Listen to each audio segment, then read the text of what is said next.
Hi, this is Shaun. He has a mullet. Hello. I would show you, but I can't turn my neck enough because the other day I made the mistake of I was sitting down and then I stood up like an idiot and it just completely jacked my neck. Yeah. I just had to lay down flat for like 2 hours. Yeah. The kids are crawling on me. Hi, you guys. My name is Jessica. It's been a little while since I made a video on this channel, but I love to do it. And today I'm really excited because I brought a real life dad to talk to real life dads to be. I'm as real as it gets. Yeah, he's so real that he's here. Yeah, you can touch my face. And his face is also here, but this face is a little wider than his real face. These are all the homies. These are our homies. All the uncles. My brother-in-law is here. So today we're talking about labor and delivery for the dad who's next to the lady delivering. Yes. That's the context of this video. That's the context of how we've done labor and delivery. So we're speaking from experience, and then we're also speaking from some research on my end. I recently became a certified doula. Mostly so that I could have some education so that when I deliver videos to you, I feel confident in the things that I'm telling you. I haven't done any research, but I have experience of being present for 3 births. So I may not have book smarts, but I have street smarts in this area. Yeah, and that is going to take us really far today. And a lot of street cred to go with it. So Shaun is going to lead us through, but meaning we'll like co-lead, but you can lead. Okay. All right. Thanks so much for You don't trust me. You don't think I can steer this video in the right direction? You think if I get a hold of this video, I'm going to swerve us off course and take us in a different direction than we were planning on doing? I'm just saying it's possible. I would never do such a thing. Okay. I mean, I had to talk about my neck because it hurts.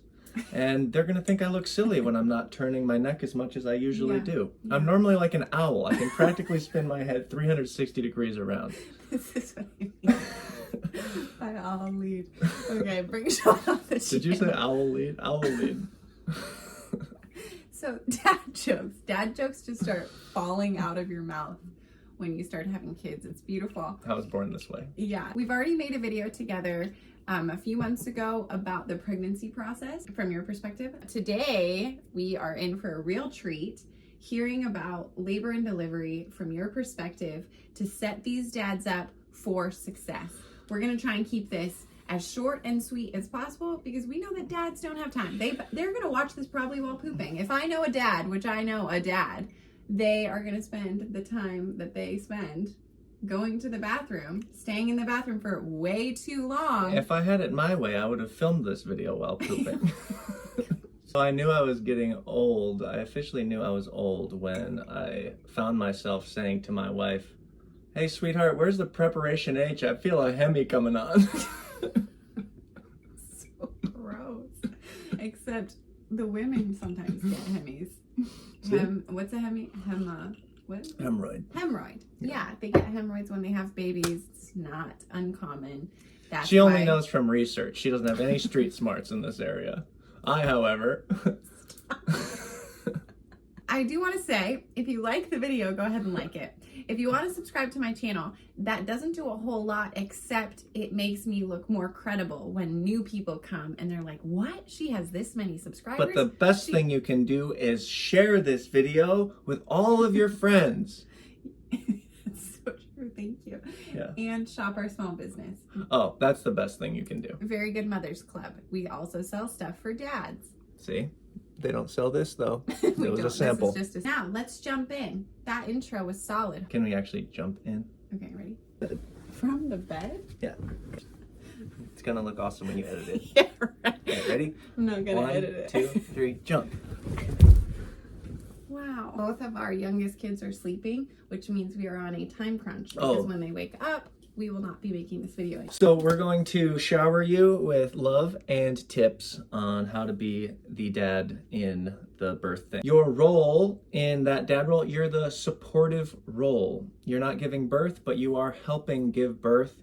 You're an important part of this. Yeah. And so as we give you these little tips and whatnot, this will all help you to be as supportive as possible. Your baby mama. You're really pregnant. You're about to have a baby. How do you know if you're having the baby That's or right, not? because you've probably been having Braxton Hicks contractions, Which is kind of confusing. Phony contractions, fake contractions. It's all for a purpose. They're all getting your body ready, but the Braxton Hicks ones are not the real ones that are pushing the baby out. How do you know? How do you know when it's the real thing? It's when you're having one contraction every 5 minutes. The contractions last for 30 seconds at least, and it keeps going for 1 hour. Wow. Right? You're a doula. That was good. I am. That was good. You did a great job. So when that happens, they're going to the hospital. Go to the hospital. Doing wherever they're going to have their baby. Inflate your thing. Inflate the pool. The pool birth. Probably the birth already pool. inflated it at that point. Anyway, yeah, you're getting ready. Okay. So does that mean like baby's coming? No, because labor, it can go for a long time. So remember that, dads. I know you watch TV, they have babies so fast, but in real life, sometimes it can take many, many hours, days, weeks, even. Well, yeah. Yeah, Jess was in labor for a couple of weeks. That was 10 weird. days with Wilson was really strange. But as far as like in the hospital time, it can take a long stinking time. We just had a friend, she went in there, thought she was going to pop the baby out. What did it take, 24 hours? They induced her and it took 32 hours. 32 hours. It's a long haul. It's a long haul. So what do we want to run through? Especially with first baby. So there are rare incidences where the shape of your pelvis is one where the baby can sort of kind of fall out of you. And you hear about those stories because they are shocking, but they are very, very uncommon, especially with the first baby. So some people have really short labors. That's why once you're having contractions that quickly, you want to go to the hospital, but you're going with the mentality that this is probably going to take a really long time. Once you're at the hospital, they're going to check for 2 things. They check inside you for 2 things. Do you remember what they are? Dilated and effaced. Okay. Dilated is they check to see how opened up your hole is. And effaced is they see how thin your something. Cervix. That was really good. The cervix is I don't know what a cervix is, but that's fine. Just as if you felt comfortable just knowing those words, then you can just pass that along. So the point is, you're having a baby when you are 10 centimeters dilated. So it goes from 1 to 10. Once you hit 10, that means the baby is coming out. Effaced is a percentage. They say you're this many percent effaced. Once you're 100% effaced, that means you are birthing the baby, right? Yeah, they have to both coincide, but they usually would coincide. When they are both, when you're 100% effaced, 10 centimeters dilated, they're both happening at the same time.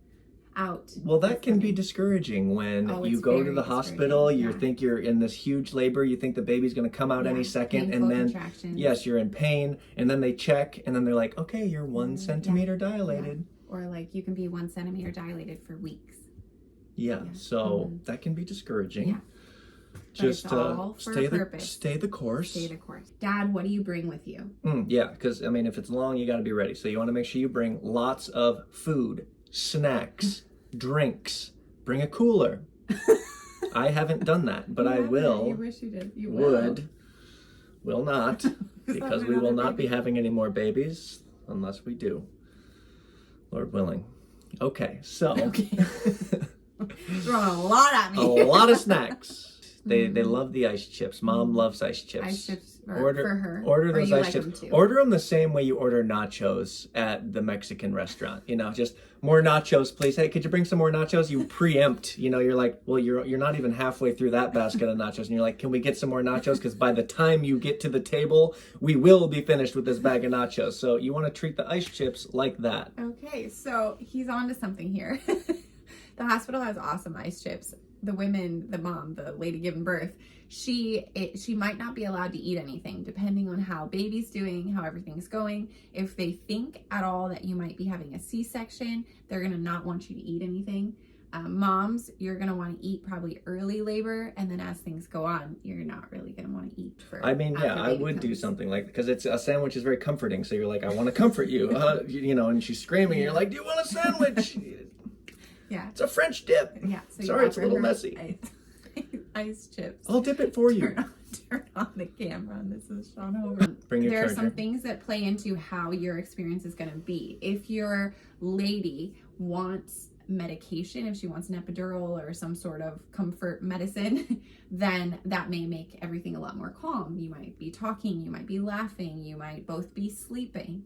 If she prefers the unmedicated route, then you are probably a lot more hands-on. A lot more hands-on. Mm-hmm. Yeah.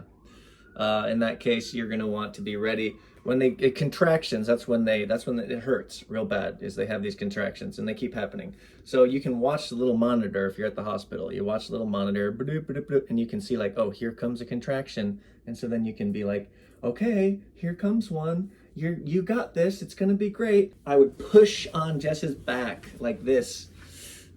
With both hands, push as hard as I could because it made her feel better. Yeah, I don't know really why, helps. but so be ready to push on her back. You could rub her head, a head scratch, head rub. That helps. Any sort of rub, yeah. Yeah, Maybe bring one of those metal, like those metal things with all like the little like wires, and like you put it over the head and it's like an egg cracking type of situation. That would probably really ease the pain.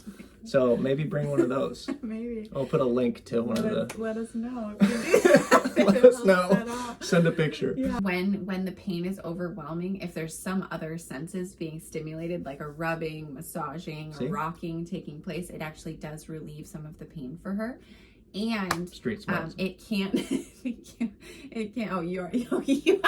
She's doing all the book stuff, but what she's basically saying is, I was right. True. You want to experience the senses, so maybe do one of the classic egg cracking on the knee.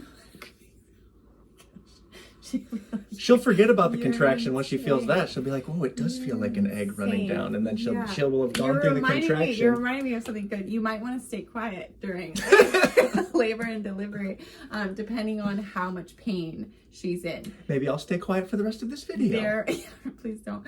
There will be a stage like earlier on where you guys are chatting, even if it's unmedicated, but you can kind of see how much you're progressing by how quiet she gets usually. Wouldn't you say that that's true? That I would go through, like, do you remember? I like wasn't totally listening to what you were saying. You said in our experience, there would be early labor where we're like talking, laughing, thinking this is amazing, I remember whatever. That. Good times. Okay, and then as the pain progressed, there was a lot less talking. Yeah. Laughing pretty much diminished. Yeah. A bit. Contractions are not a laughing matter. They hurt. I found out the hard way. Anyway, but they're great. They're doing something really beautiful. Baby's coming out. You can definitely do this. Dad, you're really important. Encouraging words. Use lots of encouraging, empowering words. You got this. You can do this. There's a baby coming. The baby's going to be awesome. You're doing awesome. You're going to be awesome. This baby's coming right out. Look at you. You're glowing. I love you. It wasn't a real egg. Don't worry.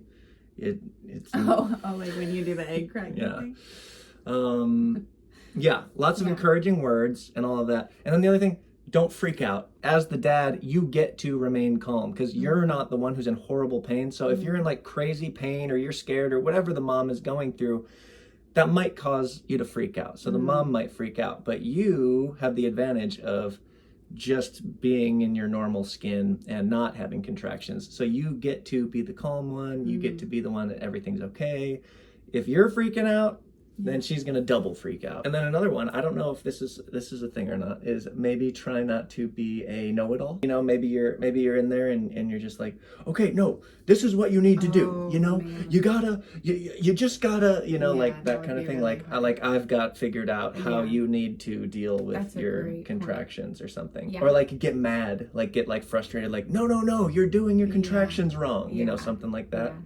Definitely don't do that. Yeah, I recently read a birth story and the wife said, kind of like in a funny way, but you could tell it maybe wasn't that funny, that partway through her husband was like, do you know how much longer this is going to take? Because I'm really tired. I'm really tired. And I was like, oh, okay. So we're not going to say that to poor guy. He must have been really tired. He was pretty tired. If you're out there, buddy, So, I'm sorry. Yeah. I've been tired before too. Yeah, I feel for you. It was hard.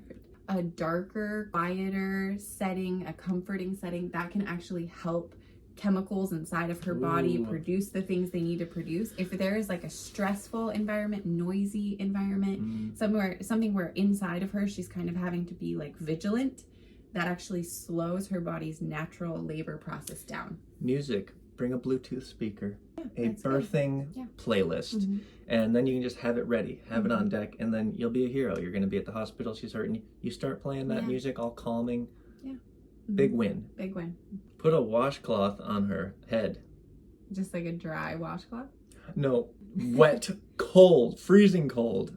Cold as ice chips, just lay it right on her forehead. Yeah, that's a really good one. The doctor comes in and starts suggesting some medical interventions. We want to see this happen. We want to do this. We're going to go ahead and consider a C-section now. Not so fast, doc. That's what I'd say.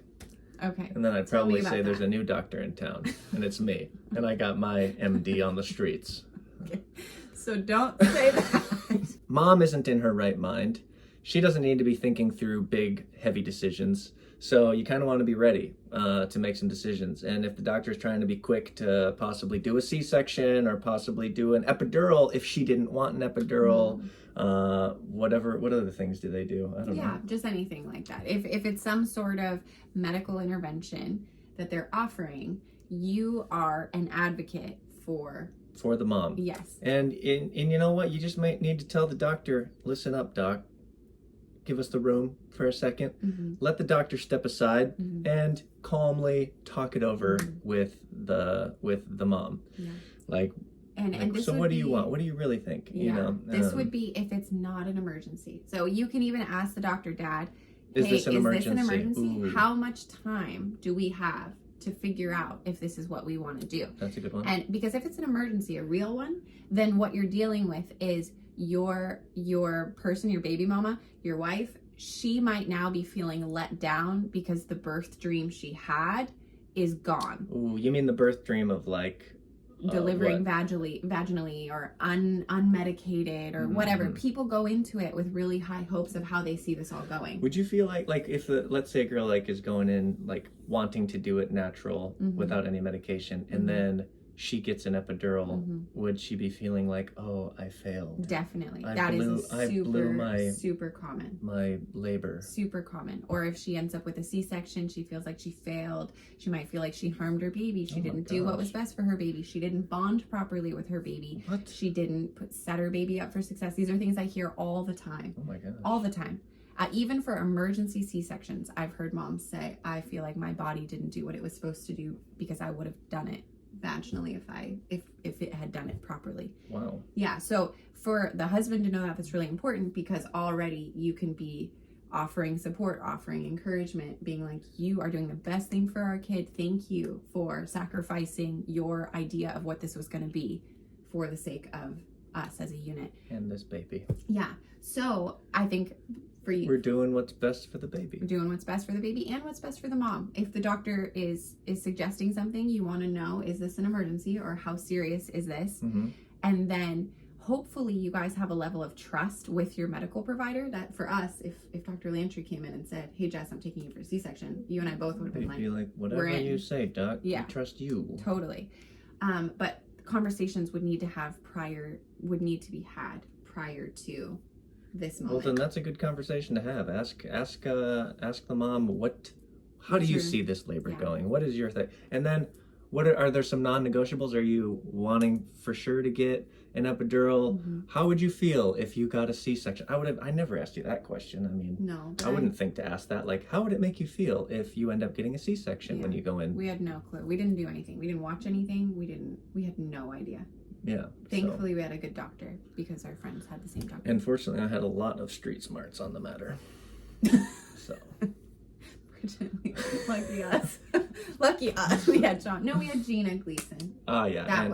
We also had another person in there who knew what she was doing, helping out. That was really helpful. Talk to me about once things start moving along, because there's these stages of labor. And as you get into the pushing stage. Oh, yeah, that's the big moment. Yeah, and then baby comes out. What does the baby look like? Is it freaky at all? Does the lady poop? Is it gross? Is it scary? Well, I would say if you're not comfortable seeing what happens, don't look. Mm-hmm. I wouldn't watch. I didn't watch. I don't want to see that personally. It's disgusting. No, I'm just kidding. I'm kidding. You're fired. But it is disgusting.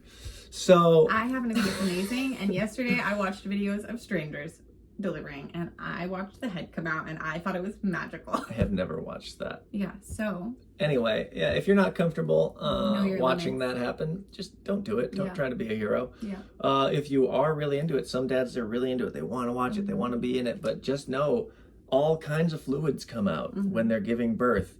You name it, it's coming out. So just prepare yourself for that. And if you can handle it, then go for it. Yeah. But it's just a big moment to, I mean, I just know I was probably like hugging you at the time when you were giving birth, holding you. Right. This was when you didn't have the epidural. Oh And, yeah. So yeah. I've had 3. She was screaming. Yeah, I had 2 babies without epidurals. One was a very big baby, and that was really painful. Both of them were really painful. And then Loud. Yeah, it was like a bear. And then our 3rd baby, Jules, she arrived 6 weeks early, and I got an epidural on that one. It takes all your might, and she's making sounds, and you might see a version of her you've never seen before. You just be physically there, just Ready to make support. that happen. Support. Support. Be a good support. Be a nice support. Like when they check for your dilated thing, like at what point do you start going like, okay, I think the baby's coming? Yeah, well, you want to get to 10. So the hard thing is you can get to something and stay at it for so long. Like you'd be stuck at a 4 forever, and then all of a sudden you're at a 7. And then all of a sudden you're at a 7, and things are really picking up. So you Also, can't sometimes your predict it. water doesn't break, sometimes it does break. They also don't want to check your cervix too frequently because it can cause an infection inside of you. So that can be a little bit frustrating too, is you're there and you're like, I've been having a lot of contractions, I've got to be moving along, but you don't really know. There's a lot of waiting and watching. And then you get to a point where it gets much more intense. And if you're unmedicated, there's a stage that they call kind of a ring of fire. It's very hot and very intense, and it means baby is down, and you're getting to the point where pushing is going to be taking place. That does not sound pleasant. And then it's kind of like go time. You're pushing the baby out. Pushing can take minutes. It can take hours, or maybe around an hour is common for a first-time mom. Yeah, if you're unmedicated, you'll know when to push. If you're medicated, you'll follow the contractions, and your team will help you know when to push. And baby will be coming out. If you're watching the baby come out, Dad, the baby's head might look super crazy. Like the baby's head is really malleable and like is gonna come down as it comes out. Does it come out like a football shape? It can. It comes out really, really kind of smushed to get out. And ideally it's coming out in such a way If you say football, then the dads can relate to it more, because all dads love football. When was the last time you ever watched? Whenever have you watched football? I tuned into the Super Bowl. game. Yeah, that's the Super game. Okay, so the baby's coming out. I'm telling you that because sometimes the baby's like a different color. To a dad, that could be kind of freaky. Head's like a weird shape. You're like, oh my gosh, she's birthing an alien. Yeah, it looks like This a is gremlin. freaky. Yeah. Also, sometimes the baby is born with the cord around the neck. Oh my gosh. Yeah, that's what you feel. Feels scary, but it happens all the time. I didn't realize that. Here a lot of the time, like, well, and the baby has a cord around its neck. A baby can have a cord around the neck. It happens a lot throughout the experience of the baby being in the womb, and the cord is very stretchy. The problem will be if the baby's heart rate is dropping in the process. So the cord could be around the neck and the baby's heart could be fine, then they're not going to be stressed. If the cord is around the neck and the baby's heart rate is dropping, they're going to do whatever they need to do to get the baby out faster. Dad, you stay calm, because mom feels really scared. Truth is, you feel really scared too. But you stay calm. But you stay anyway. calm because you're in good hands. And if they came that quickly, they're watching baby's heart rate. They're going to take care of you guys. Baby's coming out. The baby's going to stay attached to the mom until all the blood comes out. And then the cord is going to be cut. Did you cut the cord? Yeah, I did. Wow, that's so cool. If you like that thing, you can cut the cord. Yeah, I was scared to do it. Yeah, you don't have to do it. But if you want to do it, you can do it. But yeah. And then baby goes on the chest of the mom. Then the placenta is going to come out of the mom. Did you know that? Do you remember that? I don't know what a placenta is, but I know that it is something that comes out, and I know that some chicks eat it. Yeah, okay, And it sort of looks like a liver, and it's pretty gross. Pretty gross if you're not into that stuff. Some of us find it really interesting. But be prepared that that's going to come out next, and so she has to deliver. Yeah, that. I don't know that because they don't put that in TV. Whenever Right. they give birth to the baby on Yeah. TV, you give birth to the baby and then you hold it or whatever. Yeah. You cut the cord, but they don't tell you about You're giving birth to you your give placenta. birth to another thing Yeah. after that. Uh-huh. That's weird. Yeah. So, and then based on how your baby's doing after, baby will stay with you. Baby might be taken out of the room to a nursery or a NICU or wherever. You follow the baby unless you're not allowed. Follow the baby unless you're not allowed. That's good. Because the baby That's good needs one advice. parent, and the baby's going to know you already Follow because the the baby baby. knows your voice from the womb. It's really cool. Skin to skin, that's the best part. You get to rip your shirt off in the hospital and you get to hold the baby and your skin is touching and it's a bonding moment. So cool. And then you can be like, what did we do without you? Yeah. That's what you said. I know, couldn't believe Yeah. it. Bring snacks, be supportive, don't be Yeah. scared, don't freak out. Mhm. Try to talk ahead of time about things that may help. Get the Mhm. playlist ready, bring the Mhm. Bluetooth speaker, Mhm. make sure it's charged, bring your phone charger. It's not that much to remember. Wear comfortable clothes, bring the comfortable clothes for baby mom, car seat. bring the baby car seat. It's not much, not much The to car seat remember. installation thing, though, does kind of suck. So you might want to look that up on YouTube or something. Make sure that your car seat is properly installed in I your know, car. they expect you to, they just hand you a baby and they're like, okay, Yeah, go home. yeah. And then you're like, this thing is tiny. How am I going to put it in a car seat? You put it in the car seat, you're putting buckles on it. You're like, what's going on here? If you have any more questions, you could leave them below and we'll touch on it, or other people will probably comment back to you because we see that happen all the time. They're awesome. And if you have tips for dads that we didn't leave them. Good? Good. Okay. And just remember, we love you. We do. Don't forget to bring your #1 dad hat to the hospital. So then you can take your really cute picture. You are the #1 dad. You are. You can do this, Dad. Yeah. This is nothing for you. You're a dad, almost. That's it. There you have it. Okay. Thanks for watching. Bye. Signing off. And now let me float up. Okay. Wow, that was cool.